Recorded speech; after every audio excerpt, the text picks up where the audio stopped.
Pitbull Sports Media, home of the big dogs.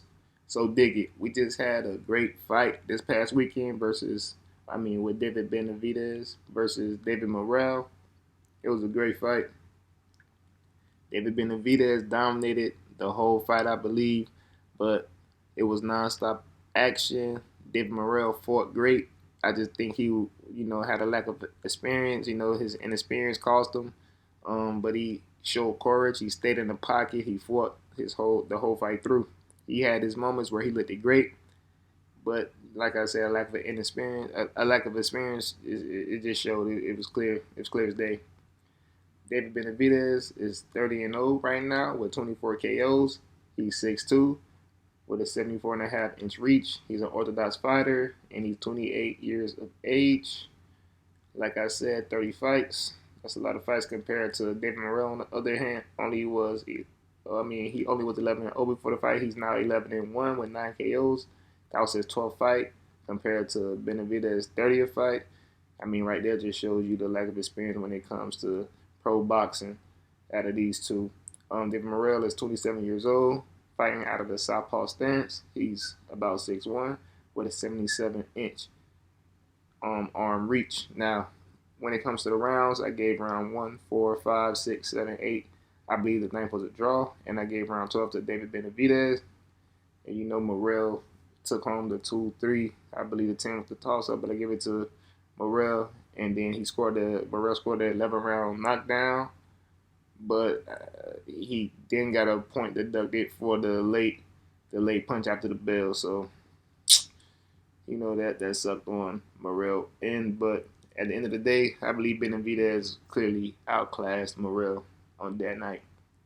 Now, Benavidez was punching through the guard.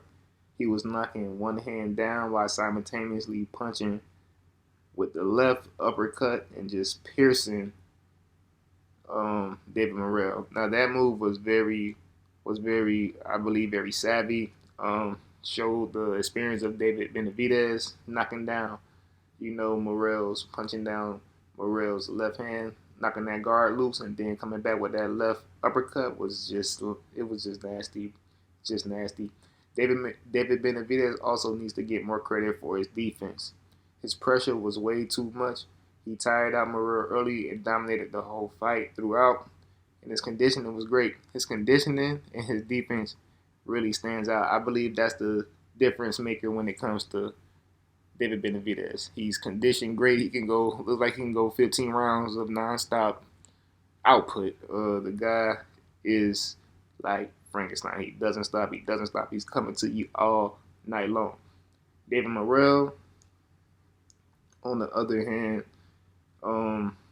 he wasn't moving his head as much. His defense was getting sloppy. Just the lack of experience to me. I've seen him move better than that. I've seen his footwork go better than that. But with that pressure's on, and the lights were on too. So it's a lot to learn from. He had a lot of courage though. He was sitting in the pocket and he was banging with Benavidez. He looked good in a few sections of the fight. He was looking good. But he got tired early, and Benavidez just drowned him with pressure at the end of the day. Every time Morrell got Benavidez in a bad, position or on the ropes, Morrell couldn't break through the defense. Like I said, David Benavidez's defense looked great on this night, and it's been looking good his whole career. I think it just goes unnoticed because of his relentless output. His offense is so great that we just overlook his defense. Now we have Bivol versus Benavidez coming up soon in his weight class of 175. I believe this is a great weight class right now. Benavidez is on top. With the rematch, we'll see if Bivol can regain his crown.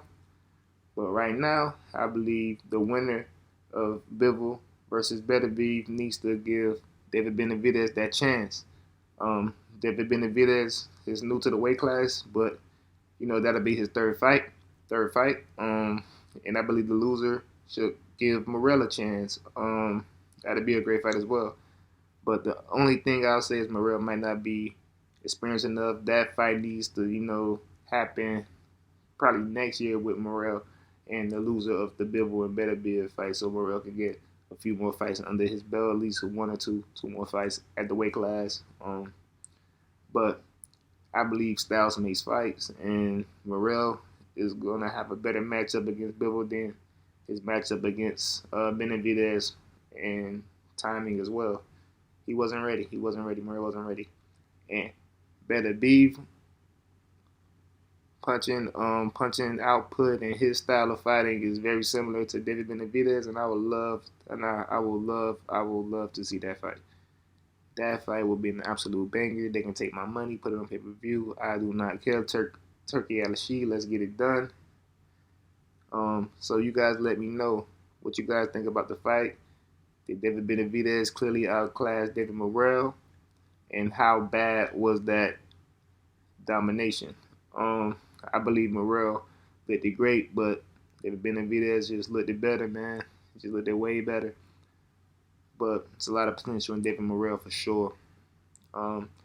Is David Benavidez going to be the new king of 175 by 2025, the end of 2025, or the end of 2026? Because it's early, but I don't know if they'll give a bet. I mean, we can get a Benavidez versus the winner of Bivol versus Benavidez, so we'll see. Will he have the crown by 2025 or early 2026? Y'all let me know in the comments. Like and subscribe. Again, Pitbull Sports Media, home of the big dogs. Dig it.